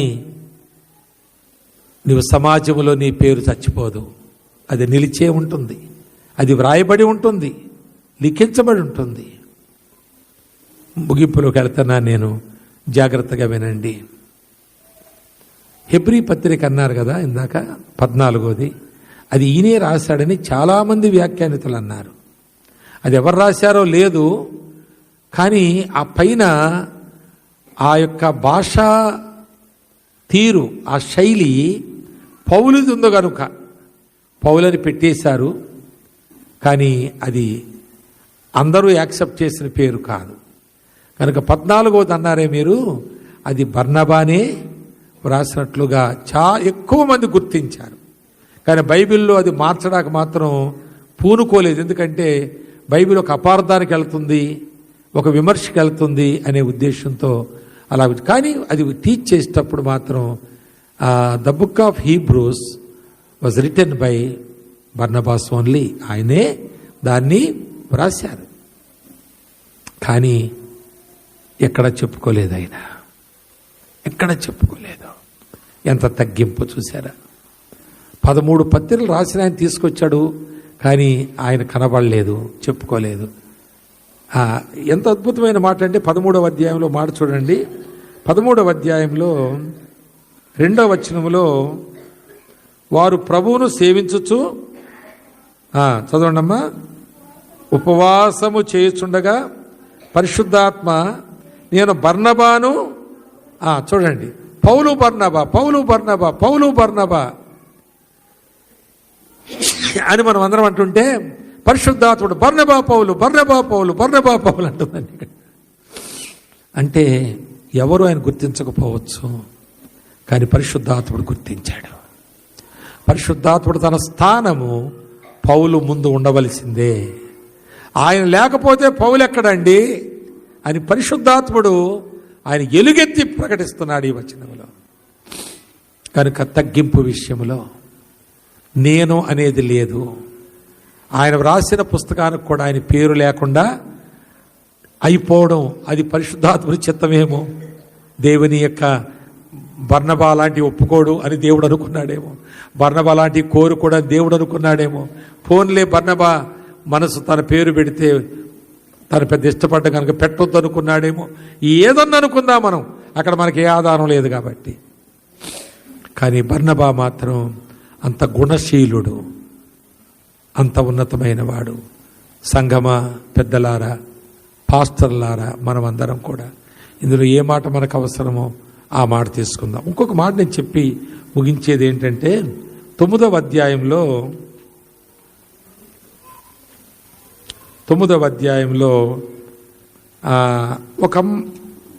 ఒక పేరు 36వ వచనం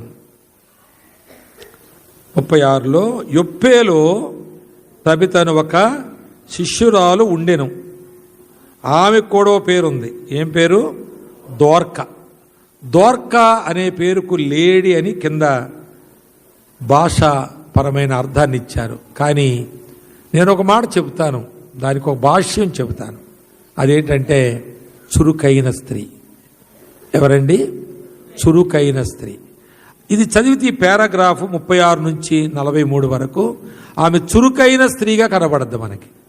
లేడీ కూడా చురుకైనదే కదా. ఎన్ని కొండలైన, గుట్టలైనా, బండలైనా, లోయలైనా అది దాటి వెళ్ళిపోయేది, ఆగిపోయేది కాదు. కనుక దేవుని సంఘములో అలాంటి వారు ఉండుట ఎంతో అవసరం. చురుకైన వారు ఉండాలి. అక్కే చాప చుట్టేసి పోదామంటే వాళ్ళు చుట్టుకుంటారు అన్నాడు. మనం వాళ్ళు దూరం పోవాలి. ఇలాంటి అక్కలు ఏంటి చెప్పండి, పొడపాములు, పింజర్లు, పనికిరారు. వాళ్ళు కాటేశారంటే సావే. ఆ సాపేసామని ఏనేవదో, తీసామని తీయనేవదో అన్న. ఒక ఆయన అన్నాడు, నేను మా దగ్గరే ఇది ఈ మట్టి లోపలికి వేసేయండి బాబు అన్నారు. కొందరు పిలిచి నేను సంఘస్థుల్ని ఒకసారి. అందులో సరే అంకులని అందరూ వెళ్ళారు. ఆడికి తట్లు పాటలు పట్టుకుని ఏదో పని చేస్తున్నాం. అప్పుడు ఒక ఆయన అన్నాడు, అంకులు అంటే ఇది మొత్తం ఈరోజు వేసేయాలా అంటున్నాడు.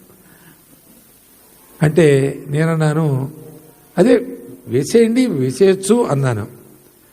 కాదు అంకులు, రేపు పొద్దుటే వచ్చి కొంత వేసి వెళ్తాం, రేపు పొద్దుడు వచ్చి కొంత వేస్తాం అన్నాడు. అంటే వాడు చెడగొట్టేవాడు నాకు అర్థమయ్యి నాకు కూడా తీసుకెళ్ళాను అతన్ని. సరే వాళ్ళ జాతరలు నువ్వు రారి బండి ఎక్కించుకుని తీసుకెళ్ళాను. ఆడుంటే అది అయినా కూడా మొత్తం మళ్ళా నేను తీసుకొచ్చారు కదా, అయిపోయిందండి. అది ఇవన్నీ పింజర్లు, పొడపాములు, ఈ పనికిరావు. ఊత్తేనే మచ్చలు వచ్చేస్తాయి. వాళ్ళ జోలికి మనం వెళ్ళొద్దు, దగ్గరికి వెళ్ళొద్దు వాళ్ళకి. మనం ఇలాంటి వాళ్ళకి చాలా జాగ్రత్త. నిరాశపరిచి, నిరుత్సాహపరిచి ప్రభు పనిలో ఎప్పుడోకప్పుడు వంగుదామంటే అప్పుడు కూడా వంగనే వాళ్ళు కొంతమంది ఉంటారు. జాగ్రత్తగా ఉండాలి. ఏమైందిలే, మన పని అయితే మనం చేసుకోమా అనేవాళ్ళు కావాలి మనకి. ఆలస్యమైతే అయింది, ఇంకో బస్సులో వెళ్దాం. ఆ బస్సు ఫ్రీయే, ఈ బస్సు ఫ్రీయే. అనుకుని ప్రోత్సహించుకోవద్దా? పొద్దుపో చీకటి పడిపోతుందంటే ఎన్నిసార్లు చీకటి పడ్డాక నువ్వు ఇంటికి వెళ్ళలేదు? లాస్ట్ బస్సులో ఆ ఊరు ఈ ఊరు పోయి, అక్కడ పోయి ఇక్కడ పోయి, అప్పుడు సెకండ్ షో సినిమాలు పోలేదా? ఇవన్నీ లేవో మన బతుకులో? దేవుడు అని వచ్చేసరికి చీకటి పడిపోతుందా? దూరం అయిపోతుందా? మనకి చురుకుగా ఉండాలి. సరే, మొత్తానికి ఈ చురుకైన ఈమె చచ్చిపోయిందండి. చురుకైన ఆమె చచ్చిపోతే ఆమెను పూర్తిగా కడిగి శుభ్రపరిచి బట్టలు మార్చి అభిమాన పాత్రులు మేడగదిలో పండుకోబెట్టి, ఆ దగ్గరలోనే లుద్ద అనే ఒక ఊరు ఉంటే ఆ ఊరిలో పేతురు ఉన్నాడు, పిలవండి, ఆయన తండ్రి కుమార పరిశుద్ధాత్మను సమాధి చేస్తాడు. పాస్టర్ లేకపోతే సమాధి చేయరు. మా సంఘానికి చెప్పాను, పెళ్ళిళ్ళకి కానీ చావులకు కానీ నన్ను ఆశించొద్దని చెప్పాను నేను మా సంఘస్థులకే. మా వాళ్ళు ఎదురుగా చెప్తున్నా కదా నేను ఆ మాటలు, చాటుని చెప్తా లేదు కదా. చావులకి నన్ను ఆశించొద్దు, పెళ్ళిళ్ళకి ఆశించొద్దు, నాకు పరిచర్య నన్ను ఇడిచిపెట్టేయండి. చచ్చిరండి, నేను వచ్చి ఏం చేస్తాను? కప్పెట్టడం, ఎవడో కప్పెట్టమే కదా, కప్పెట్టండి. నేను ప్రార్థన చెబితే ఆడు పరలోకం వెళ్ళా? ఆడెప్పుడో ఎలా బతికాడో ఆ బతుకుని బట్టి ఆడ ఆత్మ ఎప్పుడు అడిపోయిందో ఇడిపోయిందో అది మనకు తెలియదు. నేను పోయి దాన్ని తండ్రి కుమార పరిశుద్ధాత్మనామలో మట్టయితేనే ఆడు కప్పడిపోతాడా? నా 3 మంత్రాలకే ఆ మంత్రాలకు కప్పడిపోతాడు ఆడు, మళ్ళా పారలు తెయ్యొద్దా? కనుక నన్ను వదిలేయండి అని చెప్పాను. పెళ్ళిళ్ళకు కూడా ఒకవేళ నేను ఉండేదని ఉంటే పెళ్ళికి వస్తాను, ఒకవేళ పర్లేదు అన్న మీరు ఎప్పుడుంటే అప్పుడే పెట్టుకుంటామంటే నేను డేట్ ఇస్తాను. అంతేగాని మేము ఈ డేట్ పెట్టుకున్నా మాట్లాడుకున్నా మీరు ఎక్కడికి వెళ్ళడానికి ఏం లేదు పాస్టర్ గారు. నేను చచ్చిపోయినప్పుడు మీరు ఖచ్చితంగా ఉండాలనుకుంటే నేను ఉన్న రోజు చచ్చిపోండి మరి,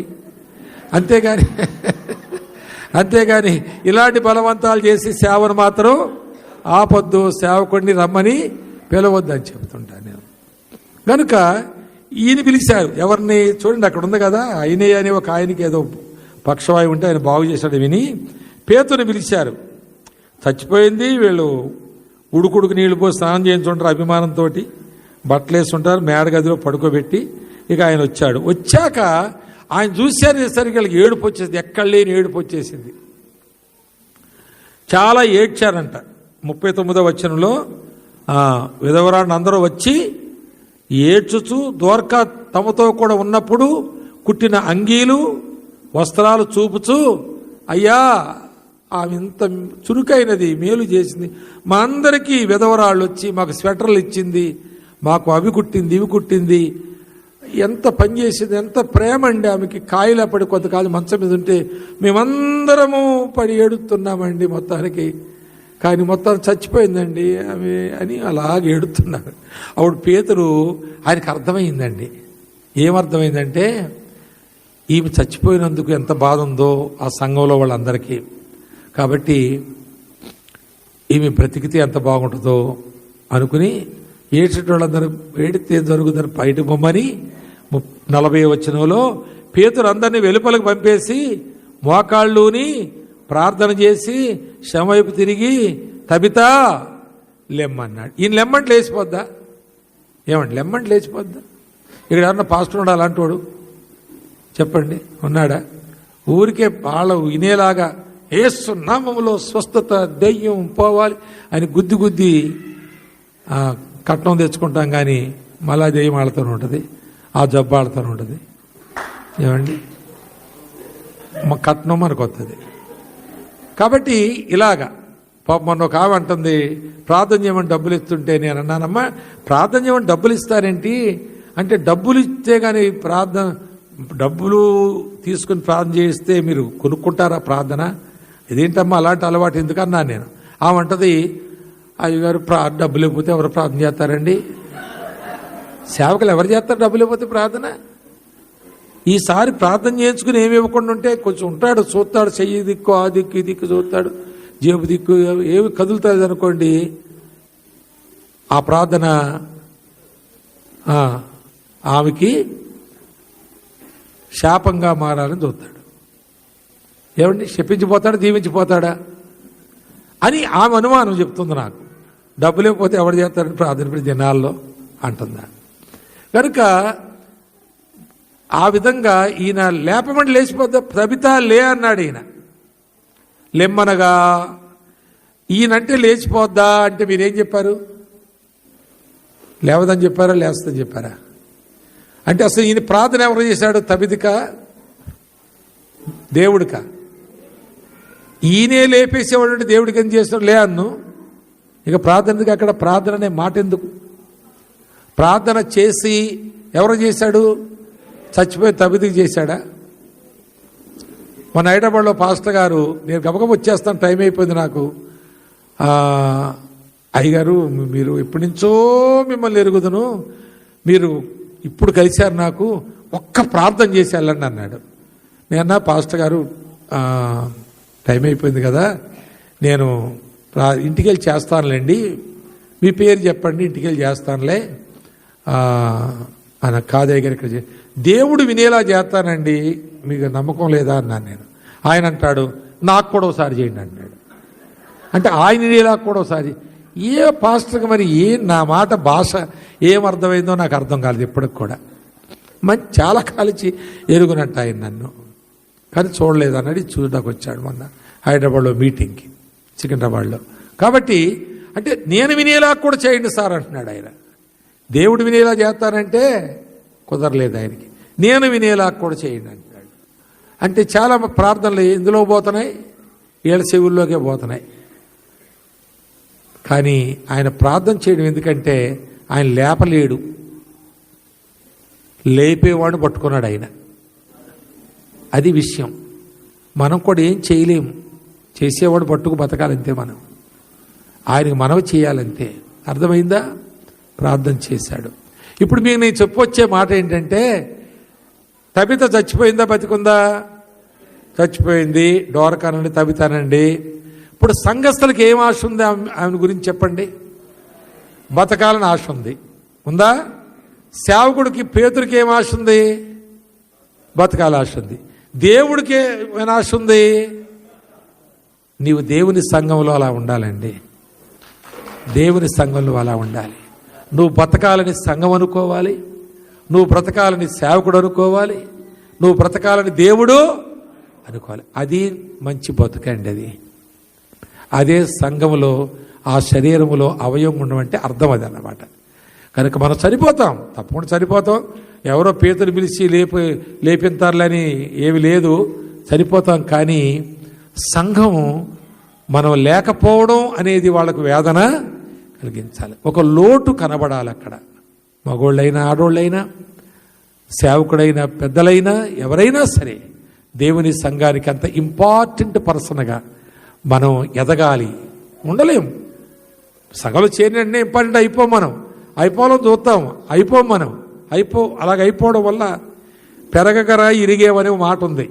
చాలామంది అలా గబగబ ఎదిగిపోతారు. నాకు పాట వచ్చు, వాయిద్యం వచ్చు, పిల్లలను కూడా ఊతాను, డ్రమ్స్ కొడతాను, ప్యాడ్స్ కొడతాను, మా ఓడుకొచ్చు, మా ఓడు భలే పాడతాడండి అని ఆడితో పాడిందంటారు. దానివల్ల ఏమి లాభం లేదు. నీవు ఏ ఎత్తుకు ఎదగాలంటే నీవు దేవుని సంఘమంతా, సంఘములో నువ్వు బ్రతకాలని ఆశించాలి, సేవకుడు బ్రతకాలని ఆశించాలి.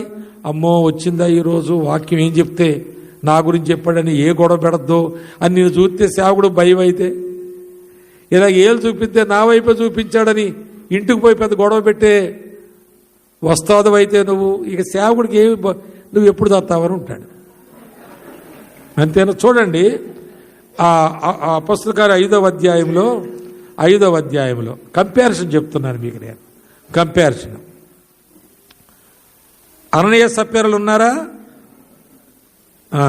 5వ అధ్యాయం మొదటి నుంచే వాళ్ళు ఉంటారు. కొన్ని మాటలు చెప్తాను చూడండి వాళ్ళ గురించి మీకు. అయితే అననీయ వచ్చి అబద్ధం ఆడాడు. ఎవరితో? 5వ వచనంలో చచ్చిపోయాడు. అప్పుడు ఏం జరిగింది? 6వ వచనంలో సంఘం అంతా వచ్చారు, మోసుకుపోయి బట్టతో చుట్టూ మోసుకుపోయి కప్పెట్టేశారు. ఏమైనా అయిపోయిందా? అయిపోయింది.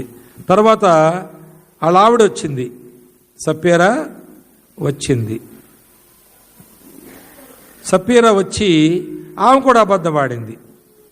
ఆడినప్పుడు ఏం జరిగింది? ఆమె కూడా చచ్చిపోయింది. 10వ వచనంలో చచ్చిపోతే ఏం జరిగింది? అక్కడ ఒక మాట చూడండి, అక్కడ మాట చూడండి. వెంటనే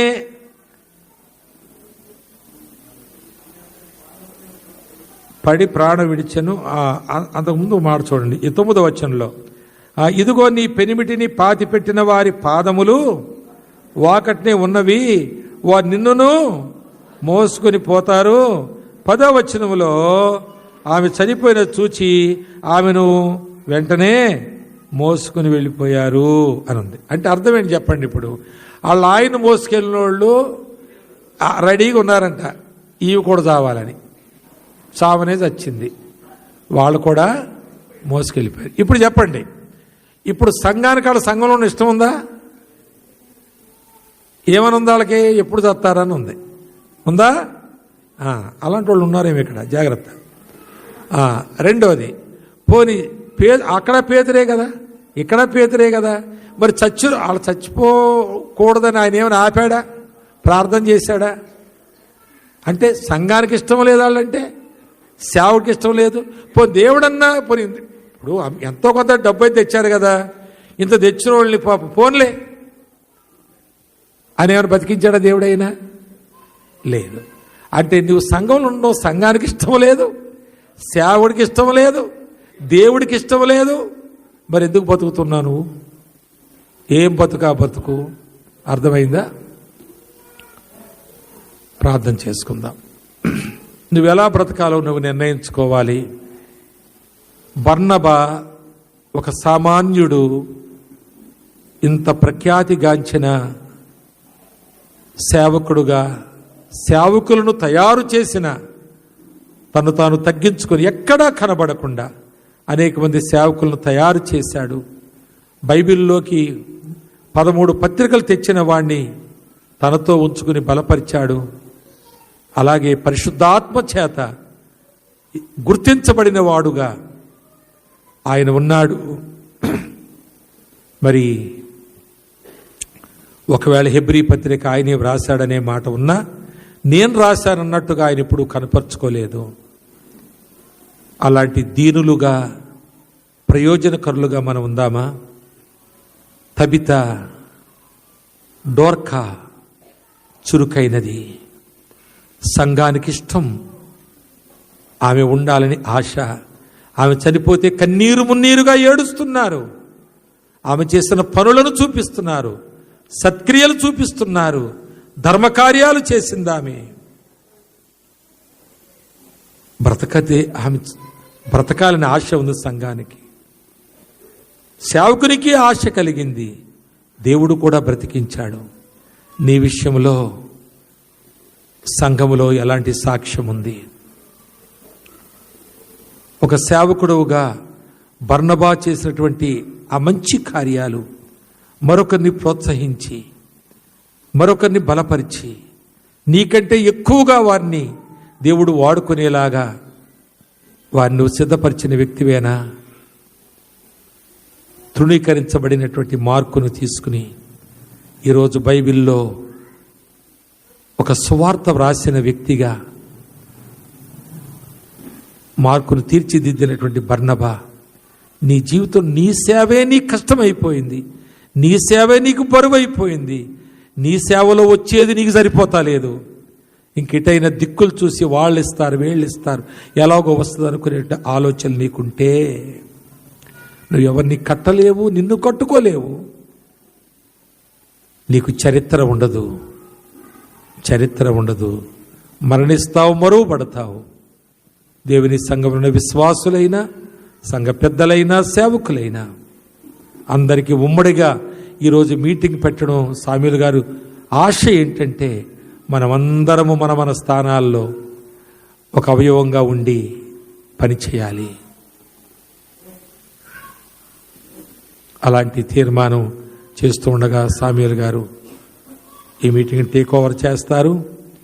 మరి మనం చేసిన తీర్మానం అది సరైందిగా ప్రభు ఎదుట ఉంటే ఆయన మనల్ని దీవించి పంపిస్తారు.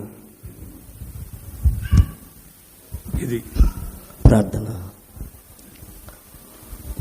అందరూ కూడా తల వంచినట్లయితే, నిజమే ఈరోజు భారముతో కేవలము ఎవరి ఘనత కొరకు, ఎవరి స్వార్థం కొరకు, ఎవరు బాగుపడడానికి కాదు. కానీ క్రైస్తవ సమాజం చివరి దినాల్లో పురికొల్పబడి ఆరిపోయిన దివిటీలు మళ్ళా వెలిగించుకొని పడిపోయిన ప్రాకారము తిరిగి కట్టి చెల్లా చెదురైనటువంటి సంఘాన్ని సమకూర్చుకొని ప్రభు వస్తున్నప్పుడు, ప్రభు వచ్చే వరకు వధువుగా తన రూపంలోనికి సంఘాన్ని మార్చడానికి, మనం మారడానికి ఒక అద్భుతమైనటువంటి ఆ సమావేశాన్ని దేవుడు మనకు కలిగించాడు. తన దాసు నిలబెట్టుకొని సేవకులకి, విశ్వాసులకి వారి వారి యొక్క సంఘ క్షేమాభివృద్ధి కొరకు వారికి అప్పగించినటువంటి బాధ్యత నిస్వార్థంగా సమర్పణ కలిగి బర్నాబను ముందు తీసుకొచ్చారు. బర్నాబలో ఉన్నటువంటి మంచి లక్షణాలు ఎంత గొప్పవో ప్రభు మనతో మాట్లాడాడు. నిజమే, చివరి దినాల్లో ఏమేమో చేస్తాం. మరి నిలబడని యొక్క సాక్ష్యాలు, మరవబడే సాక్ష్యాలు ఉండకుండా చరిత్రలో నిలిచిపోవడానికి ప్రభు కొరకు ఎంతైనా చేయాలి. ఈరోజు నుంచి నీవే సంఘంలో అయితే పెరుగుతున్నావో ఆ సంఘము నిన్ను క్షేమంగా ఉండాలని కోరాలి. ఆ కాపరి కూడా కోరాలి, దేవుడు కూడా కోరాలని ఎంత అద్భుతమైనటువంటి విషయాలను ఆ ప్రభు మాట్లాడించాడు. కళ్ళు మూసుకోండి, ప్రార్థన చేద్దాం. ముగింపు ప్రార్థన చేసి ఆశ్రమిస్తారు. మరి మెట్పల్లి నుంచి వచ్చినటువంటి దైవ సేవకులు, జీసస్ లైఫ్ వ్యవస్థాపకులు మరి ఏలియా పాస్టర్ వస్తాడు, ముందుకొచ్చి ప్రార్థన చేస్తారు.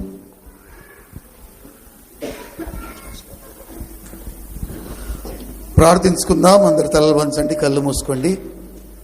పరిశుద్ధ పరిశుద్ధ పరిశుద్ధ జీవంగల గొప్ప దేవాన్ని నామకి ఎంతో వందనాలు చెల్లిస్తున్నాము. దేవా, సిద్దిపేట నుండి అయ్యగారిని రప్పించి ఈ 6 నెలల పొడుగా ప్రభా ఎన్నో మార్లు మమ్మల్ని హెచ్చరించిన రోజులు ఉంటున్నాయి తండ్రి. యోహాన్ చరిత్ర ఎంతో చక్కగా వివరించగా మేమందరం ఎన్నో మంచి విషయాలు బాప్తిస్మిస్ యోహాన్ గురించి కూడా నేర్చుకుందాం.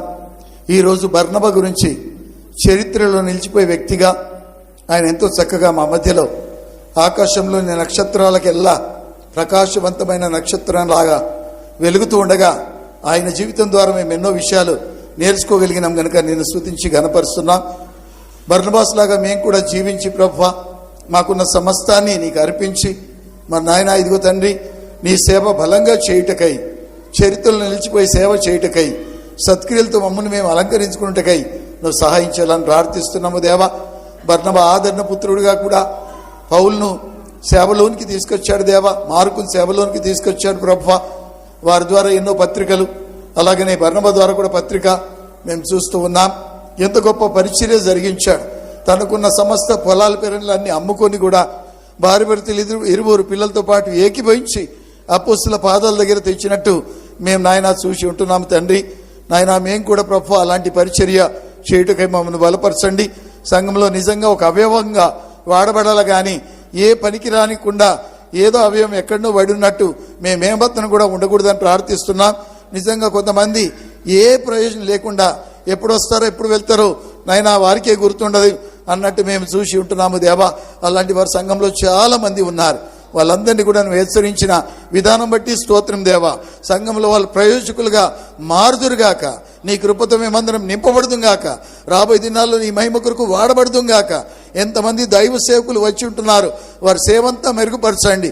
పాస్టర్ సామిల్ గారిని మీరు ప్రేరేపించి ఇలాంటి మంచి నాయన అవకాశాలు అందరికీ కూడా కల్పించారు కనుక పాస్టర్ సామిల్ గారి కుటుంబాన్ని, కుటుంబ సభ్యులను అందరినీ కూడా పేరు పేరు వరుస దీవించండి దేవా. అయ్యా, జగిత్యాల్లో ఎంతో ప్రయోజకరమైన ఈ మీటింగ్లు జరుగుతున్న విధానం బట్టి స్తోత్రం చెల్లిస్తున్నాం. ఎన్నో మార్లు ఈ తిరిగి సేవకులందరం మేము కలుసుకుని కృప దయచేసినందుకు వందనాలు. యేసు పరిశుద్ధ నామములో వేడుకుంటున్నాము తండ్రి, ఆమేన్. తండ్రి అయిన దేవుని ప్రేమ, కుమారుడైన యేసుక్రీస్తు వారి కృప, పరిశుద్ధాత్మన్యుని సహవాసం కూడి వచ్చిన దైవ సేవకులకు, వారి సంఘాలకు, వారి కుటుంబాలకు, కూడి వచ్చిన ప్రజలకు, ఇజ్రాయెల్ ప్రజలకు కూడాను సదాకాలం తోడై ఉండి నడిపించునుగాక. ఆమేన్, ఆమేన్, ఆమేన్. ఇంతవరకు ఓపికతో విన్నందుకు మీకు అందరికీ కృతజ్ఞతలండి. ఇంతవరకు నా ఛానల్ సబ్స్క్రైబ్ చేసుకోకపోతే దయచేసి సబ్స్క్రైబ్ చేసుకోండి, లైక్ చేయండి, షేర్ చేయండి. ఇంకా లేటెస్ట్ వీడియోల కోసం బెల్ ఐకాన్ మీద క్లిక్ చేయండి.